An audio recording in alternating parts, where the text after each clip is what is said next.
Καλημέρα σας, είμαι η Ελένη, καλώς ήρθατε στο κανάλι Μαγειρικής μου Λένα Βιν. Σήμερα θα κάνω μελαμακάρονα, αντί ζάχαρη θα βάλω φρουκτόζη.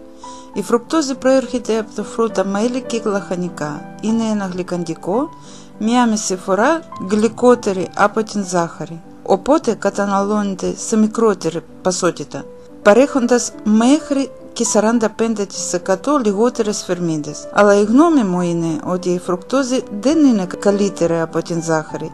Η καλύτερη λύση είναι να αποφύγουμε και τις δύο ουσίες.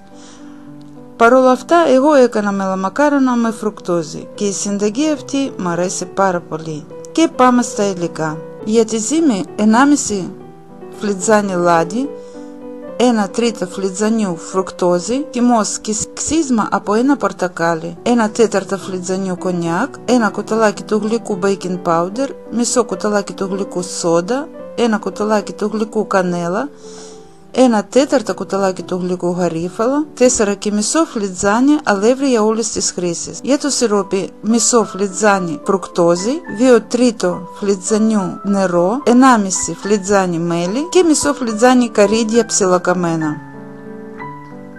Χτυπάμε στο μίξερ για 5 λεπτά περίπου το λάδι και τη φρουκτόζη. Ρίχνω το χυμό από το πορτοκάλι και το ξύσμα πορτοκαλιού, το κονιάκ, το baking powder, τη σόδα, τη κανέλα και το γαρίφαλα.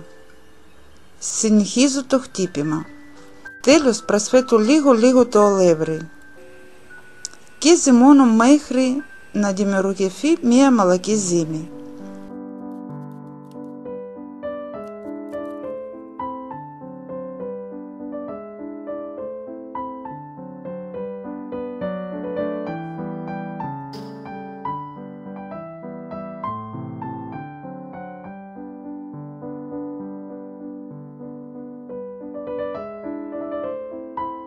Παίρνω μικρά κομμάτια ζύμης και τα πλάθω με τα δάκτυλα ώστε να πάρουν τα μελαμακάρονα ένα μικρότερο οβάλ σχήμα. Τα τοποθετώ σε φταψί και ψήνω στους 180 βαθμούς για 25-30 λεπτά περίπου, μέχρι να πάρουν ωραίο χρώμα.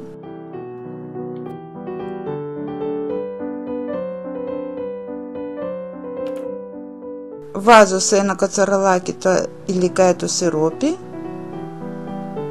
και τα αφήνω να βράσουν για 5 λεπτά. Έτοιμα τα μελαμακάρονα περιχύνω με το σιρόπι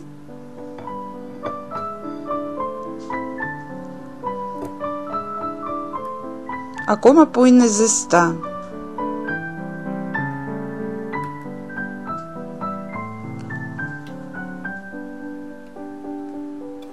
Βάζω τα μελαμακάρονα σε μια πιατέλα και πασπαλίζουμε τα καρύδια.